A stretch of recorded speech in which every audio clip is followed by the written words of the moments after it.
ladies and gentlemen. We are now in Liceo University Manila. Okay, today we're going to be discussing, or we're going to demonstrate the wine service sequence, as we have actually as part of the output ng ating Parliament's class. Okay, as you can see, there are several types of bottles that we have here on the table. Okay, you may also look as the sizes and yung shapes of the bottles. Yeah? So here, as the first bottle that you have is what you call as the Burgundy bottle. Okay? So yung shoulder niya is slender. Okay? This type of bottle, okay, is a Bordeaux bottle. Okay? So ito yung high shoulder. Yeah? And then it's also followed by this. Okay? Sir, bakit siya clear? Okay, karamihan, this is actually from the perspective ito ng winemaker. Okay, remember that the color of the particular bottle, okay, stops yung what you call as unwanted ultraviolet rays of the sun that will actually spoil the wine. Okay, in this case, yung mga style ng bottle na to, makikita niyo to sa mga Bandul. It's actually a region in France. Okay. Which is actually notable for the sparkling wine. Blush or rosé wine. Okay. Now, onto this as our next this is our sparkling wine. Okay. So yung sa ating discussion last time, this is actually yung sa Spain is Cava, yung sa ating sa Italy is yung Espumosos or Espumante. Dun sa module natin nakalagay siya ay Asti, which is actually the name of the grapes. Ang structure niya is makapal. Okay? Yung sturdy yung bottle niya. So, ito has also a indention. Ang tawag dito ay PUNT o yung P-U-N-T ang spelling. Okay? So, hindi siya lalagyan ng daliri. Okay? Technically, there are some what you call as standard, okay, that uses yung PUNT for pouring. Kasi kung hindi ka expert, mahuhulog ito eh. Okay? So, ang purpose nito, yung PUNT, is to distribute the pressure. Kasi ito ay sparkling. So, yung bote na yan, sinasabi natin na heel, o yung takong or sakong, is actually creating a big distributed ng what you call as the pressure. So, ito yung pinakamatibay niya. Okay? Notice also that there are actually yung protruding cord. So, hindi siya katulad ng port nito na nakabaon. Ito kasi meron siyang parang mushroom on top. Okay? So, yung mushroom on top na yan is secured by a wire cage or yung muzzle. Sa other term in France is actually a grappe. Okay? Yung agrafe is used to help the bottle port as in place all throughout its life. Okay? Kasi yung pag binuksan nyo pag binuksan nyo itong sparkling wine, hindi nyo na maibabalik yung port nito. Hindi katulad siya ng traditional na port na it is actually from the wine itself. Okay? Similarly, okay, we have another sparkling here. Ito naman yung Chamdor. Okay? Chamdor is actually a grape juice. So, hindi siya part ng sparkling wine, but it's actually sparkling juice. Yeah? Again, we have another type of the rosé or yung what you call as other types of what as blush. Okay? So, ito yung tinatawag natin Matus. Okay? Matus is actually a wine coming from Portugal. Okay? Ito yung medyo dry ng konti. Hindi siya matamis na matamis, nakatulad nito. Pero, nandun pa rin yung kaunti. Kaunti-kaunti lang. So, in a wine term, I would actually say this as an off-dry. So, mas konting-konti na lang yung kanyang sugar or yung sweetness. Okay? In this particular case, so we have started with all the types of the wine, okay, red, white, okay, blush or pink, and then we have the sparkling, and then we on to the fortified. Okay, yung fortified wines naman, okay, so as I explained to you in our discussion, it is made by adding yung neutral spirit or what you call as ODB, yeah. So, yung ODB na yan, it can be coming from the grains or yung actually, it can be a vodka, it can be a brandy, it can be a cognac, so on and so forth. Yeah, or it can be a grappa, for instance. Now, there are what you call as two of these particular fortified wine. One is the sweet, as the other one is the dry. Okay? Yung sweet na to, so habang meron pa siyang sugar, o yung meron pa siyang ang kaunting sugar content doon na hindi pa na nakakain ng yeast, so nilagyan mo siya ng neutral spirit. So dahil tinaas mo yung what you call as alcohol content, ang mangyayari niyan is mamamatay yung yeast, and therefore you will be left with a sweet wine. So ito naman, yung ating white wine, okay? So habang fully fermented na siya, okay? So nakain na ng yeast yung lahat ng sugar, saka mo siya dadagdagan ng ODB or yung neutral spirit, okay? So yung spirit niya will increase the alcohol content, and therefore it is called as fortified wine. Okay, now on to this, okay? So these are the different opener. So yung mga paraphernalia ko to, when I was using the when I used to be a sommelier. Okay? So there in here there are several sizes and shapes of the opener or yung waiter's strength. Okay? Lahat yan has 3 parts. Okay? So it has knife, okay? May knife, okay? Knife, screws or yung worm, at saka ito yung shafting. Dalawa ang purpose nito. It can be used for opening your crown o yung tansan. Okay? Ito is used for opening the wine, yung dulo lang. Okay? Ang pinaka-paborito ko dito is yung dalawang shoulder or dalawang shaft. Okay? So ito yan. Okay? So kung titingnan nyo, ito yung maliit na maliit na knife. Ito yung worm. Ito yung magiging handle. Okay? This one. At saka ito yung lalagay nyo sa lip ng inyong bote. So dalawa yan, dalawang shoulder o dalawang shaft. Okay? Then it is your pambukas na tansan or yung beer. Okay? Now, another one is yung ito. Okay? So, this is also a wine opener. Sir, kailan po ginagamit ito? I use this for those expensive wines, okay, that I normally open at home. So, ang purpose kasi nito is ilalagay mo siya sa pagitan ng cork. So, yung cork na yan, masasandwich dito o maiipit o masasalong. Okay, kasi nga, sa sides ko siya padalaanin. Okay? So, it goes to the sides of the glasses, between the glass and the cork. So, ang tawag dito ay AHSO. A-H-S-O. Yeah? So, ang purpose niya is para hindi mag-crumple or para hindi maputol yung cork. In contrast to your lobster ink, okay? Ang sabi ng lobster ink, tatalikod daw kayo ng konti pag nag-present ng wine. I mean like you are paid to do the ritual. Kasi nga yung trabaho natin sa sommelier, it's a profession. So kung kayo magbubukas na nakatalikod kayo sa guest, di mo na kayo magbukas in front of the guest, di ba? Kaya it takes yung what you call as skill. Kaya nga tayo nandito. Okay? Now, there are another sir, ano po naman ito? Okay? Ito is yung pang-tanggal ng foil. Foil cutter lang siya. Okay? So, pag inikot ko yan dito, hindi ko na gagawin kasi bawal na. Kailangan pa ito na NPO. So, ilalagay mo lang yun dyan. Ito-turn mo lang siya kasi meron siya dito yung wheel. Meron siyang knife. Okay? So, kaya siya is foil cutter. Ito yun. Yeah? Then you have this. Okay? So, I have so many questions about this. Kasi ito ay kinikwintas din yun. So, ganyan ang position niya. Okay? This is the tostaban. Sa English, ang kanyang spelling is taste vin. Sa French, if you spell them or if you pronounce them, it's tostaban. Toast. Hindi taste. Tostaban.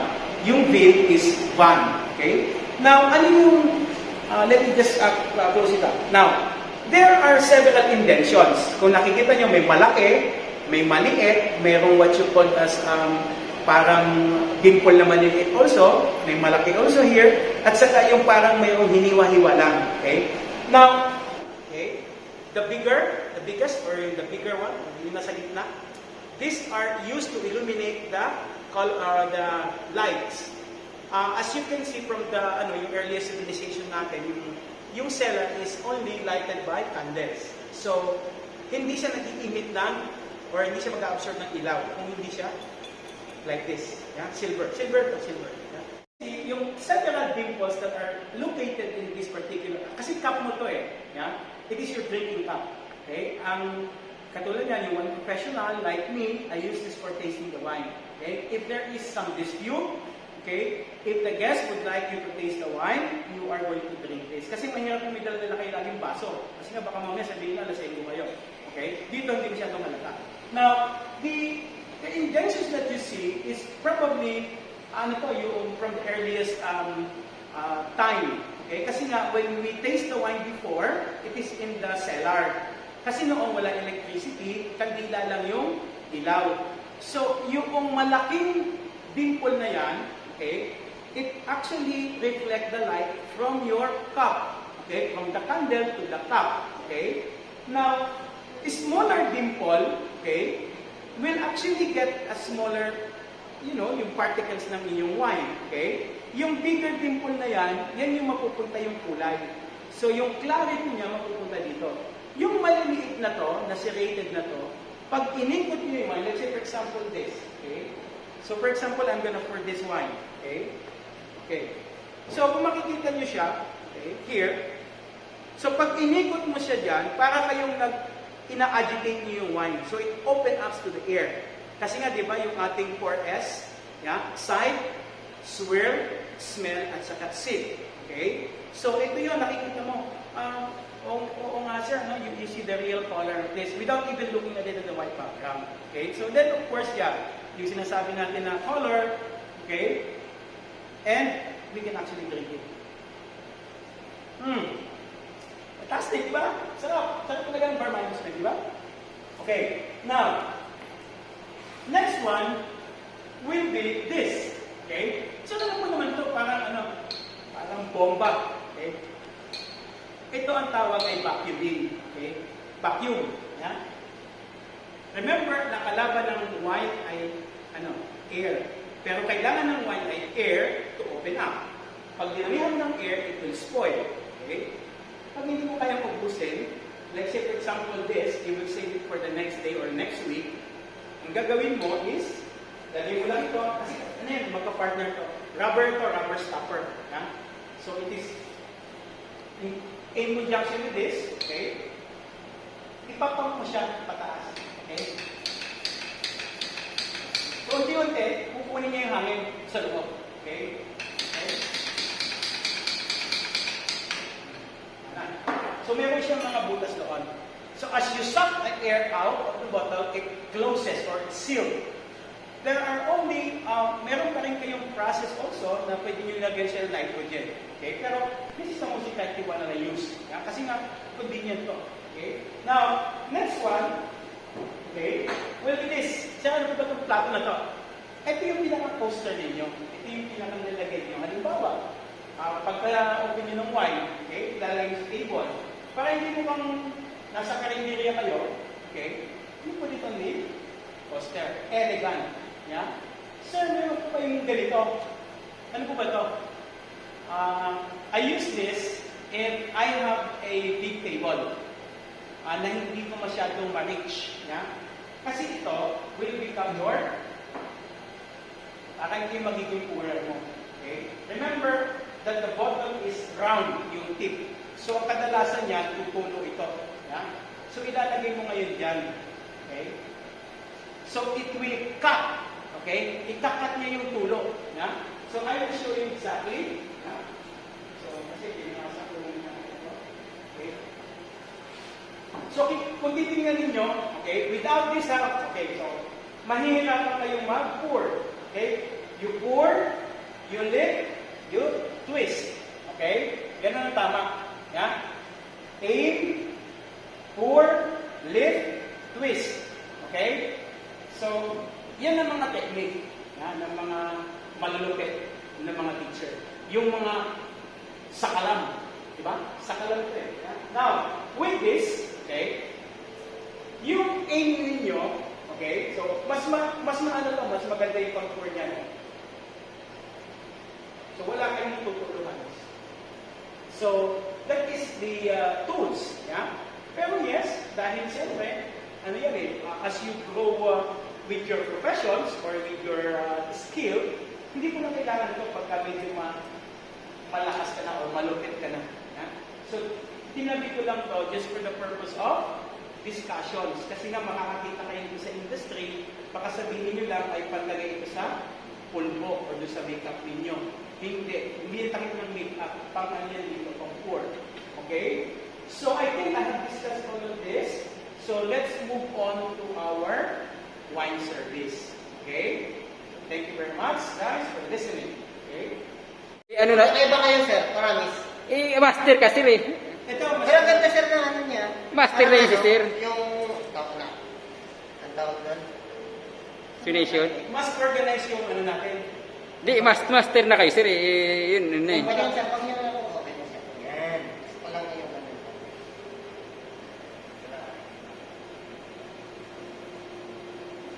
Kasi ang gusto ko is makita nyo mga ba? Ano?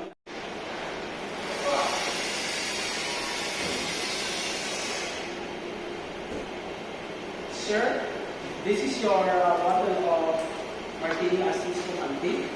This is a non-vintage sparkling wine from Italy. Thomas, what does it mean by non-vintage? Non-vintage means that it is made out of the grapes that are coming from different years. So it may contain some harvest from 2002, 2003, and so on. So it doesn't complete the wine itself by single year of harvest of grapes. So vintage is actually the year when the grape is harvested. So it's non-vintage. Non-vintage, meaning it was not for what year it was made, you know? Normally, sir, a bottle of wine, like for example, a white wine, like sparkling wine like this, it is actually coming from the northern hemisphere. So the harvest will be between September, okay, to October, and then by 2001 or the next year, as January, you will have a wine that's actually coming from that year. But if the other way around, if it's actually from the southern hemisphere, the harvest will be as early as February. So by March or May, you will have a bottle of wine. So it depends. So it could be probably made from last year or a year before. So technically, there is no such thing as proper identification of when is it actually bottled. So I'll try it.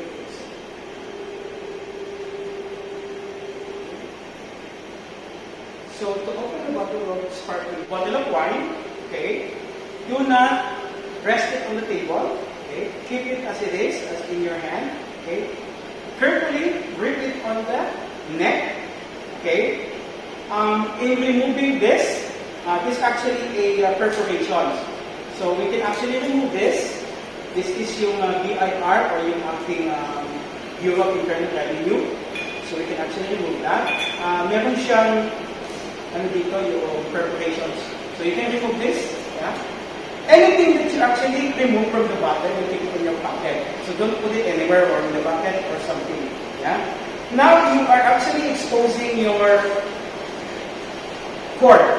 So this is your wire muzzle. In terms as yung ating French term, ang tawag dyan ay agrafe. I'm sure Mr. Geraldine knows about agrafe. So A-G-R-A-F-E. So agrafe. In American language is muzzle. Yeah? So M-U-S-S-L-E. So again, you will have to open this as yung label present nyo as facing the guest, your thumb against the top of your, okay, and you're going to do it as with a cloth on top, okay. Approximately, you have the ring, yeah. Ring, if you turn it counterclockwise, okay, 6 turn, yeah, and then you will actually remove that from the bottle. So let me do that, okay. So 1, 2, 3, 4, 5, 6. Okay? Then you, like this. In opening this sparkling wine, do not pull out the cork. Okay? Gently turn the bottle. Is out. Okay? So like this. It should not also make a popping noise. So, dapat siya is para lang kayo nag-smack like Ganun lang ang dapat tulog niya. Parang nag-pumis ka lang sa jowa mo. Okay? So, slowly you let it out. Okay? So, malalaman naman niyo unti-unti mag-release yung pressure niya. Pero huwag mo siyang tatanggalin. In the most situations, like for example, if you hated the guy so much, maarte, doon mo siya ituro sa kanya, yung takip. Diba? Parang alam na alam mo na doon siya tatalsik. Well, anyway, don't do that. Kasi nga, this is actually our profession. So, turn it away as in as possible na hindi ka makaka-aksidente. Kaya nga meron kayong cloth. Okay?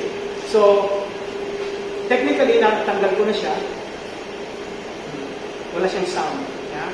So, the next one is, okay, you can present this, okay, kasi nga pwede mo siyang i-present, pero ang cork niyan, ganituhin mo lang. Okay? So, pwede mo siyang i-present sa cork like this, yeah? Or, you may actually do it as like this, pabaliktad. So, pag kinuha niya yan, aamuin niya, okay? So, ganyan. Okay? Bago niyo siya i-pour, make sure that you're going to wipe the top. Okay?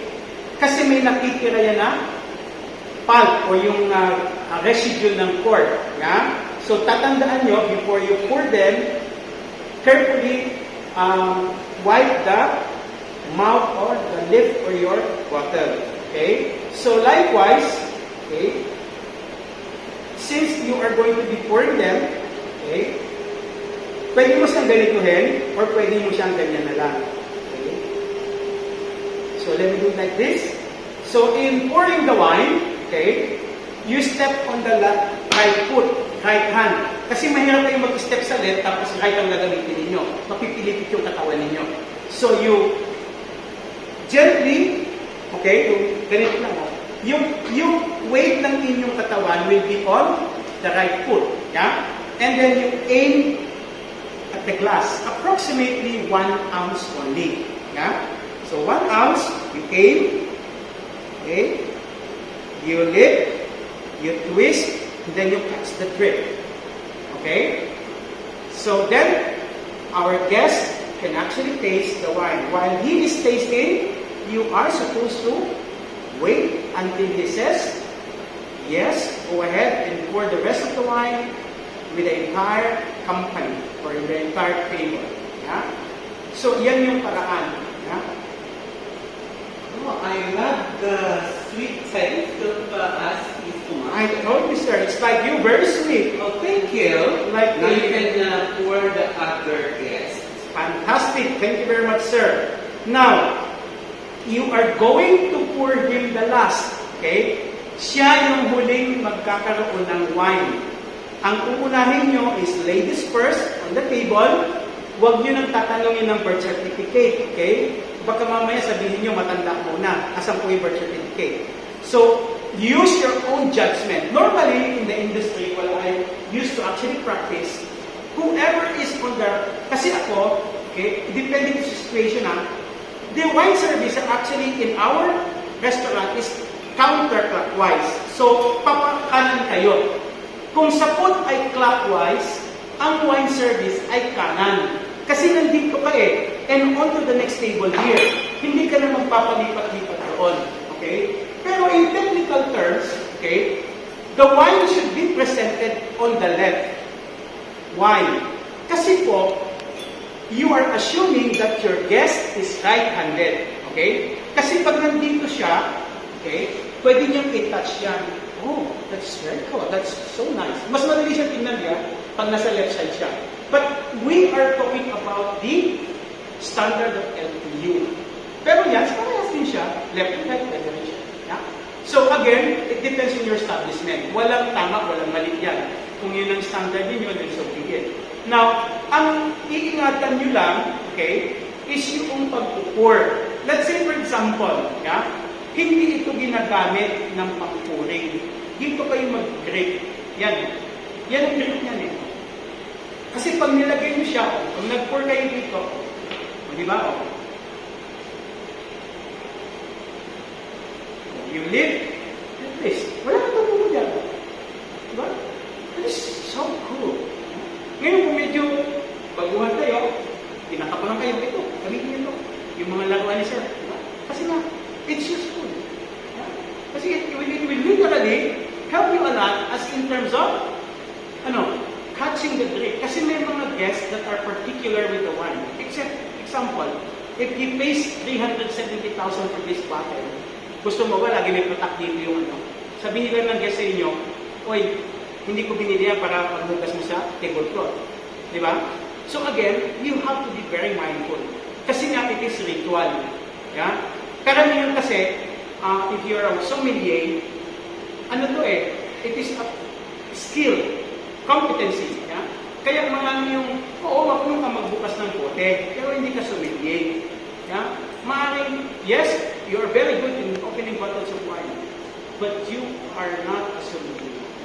So may mga terms again. Anyway, so kung pakita natin kay Sir, ganun din siya. Mas madali lang siya i-control kasi nga, matalas siya. Di ba? And then of course, pagka-service ninyo, nandiyan yung half yellow at saka half water, then you can actually do it like this. Yeah? Kasi pwede mo rin siyang pag inano mo, pag tinanggal mo, yan din yung pampupunas mo dito. Okay? So, yan yung some of the, proper etiquette. Yeah? I normally send my students some videos. I think I send you about yung Petrus. I send you about the etiquette of your table as ordering a bottle of wine.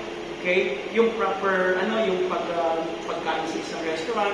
So, you are well supplied with all the materials. Hindi kayo malulugi sa klase natin. Yeah? Anyway, that's very good. Thank you.